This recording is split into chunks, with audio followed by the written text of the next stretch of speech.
Pernah nggak sih pas mau bayar pajak mobil, Anda jadi garuk-garuk kepala? Apalagi buat yang punya sedan. Nah, di sini kita bakal coba bongkar salah satu misteri yang paling bikin penasaran di dunia otomotif Indonesia. Oke, langsung aja ke pertanyaan utamanya ya. Kenapa sih pajak mobil sedan tuh seringnya terasa lebih mahal dibandingkan mobil lain, katakanlah mobil keluarga kayak MPV gitu.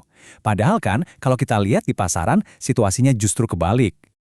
Nah, ini dia paradoksnya yang bikin pusing. Coba bayangin, harga jual bekas mobil sedan kayak Honda Civic itu seringkali lebih rendah loh daripada MPV sejuta umat kayak Toyota Avanza.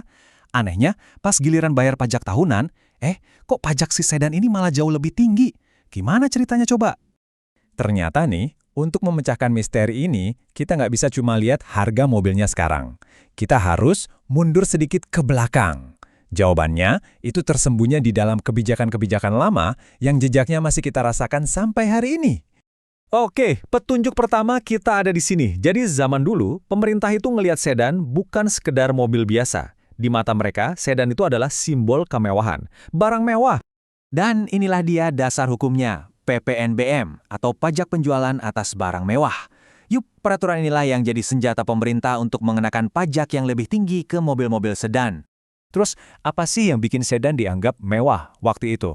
Ya, biasanya karena mesinnya lebih besar, teknologinya lebih canggih, dan yang paling penting, harga jual barunya itu loh jauh lebih mahal. Kriteria-kriteria inilah yang bikin sedan masuk ke kategori premium. Sekarang, kita masuk ke petunjuk kedua. Ternyata, ini bukan cuma soal sedan dianggap mewah. Ada agenda lain dari pemerintah, yaitu mereka ingin mendorong orang-orang untuk beli mobil keluarga. Tujuannya jelas banget. Pemerintah waktu itu ingin masyarakat Indonesia pakai mobil yang lebih fungsional untuk keluarga. Mobil yang, ya, bisa ngangkut banyak orang sekaligus. Jadi, pemerintah itu pinter. Mereka pakai pajak sebagai alat buat ngatur pasar. Mobil sedan sengaja dibikin jadi kurang menarik dengan pajak mewah yang tinggi. Sementara di sisi lain, mobil MPV justru dikasih angin segar dengan pajak yang jauh lebih ringan.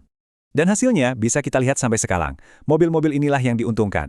Nama-nama seperti Avanza, Xenia, R3 jadi raja di jalanan. Kenapa? Ya salah satunya karena kebijakan pajak ini bikin harga mereka jadi lebih terjangkau.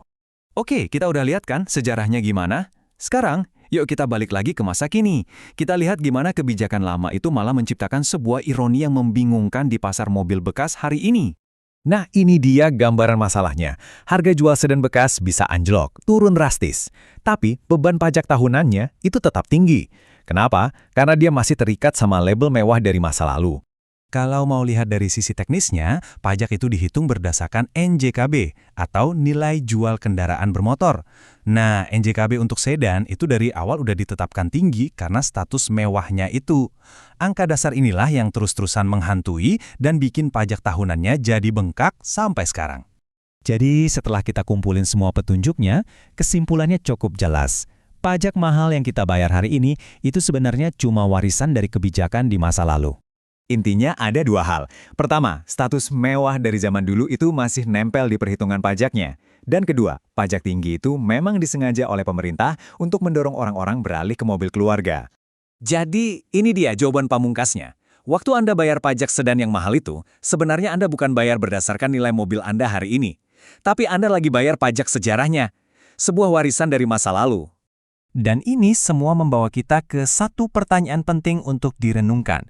Sekarang kan pasar mobil udah beda banget. Sedan udah nggak selalu identik dengan kemewahan.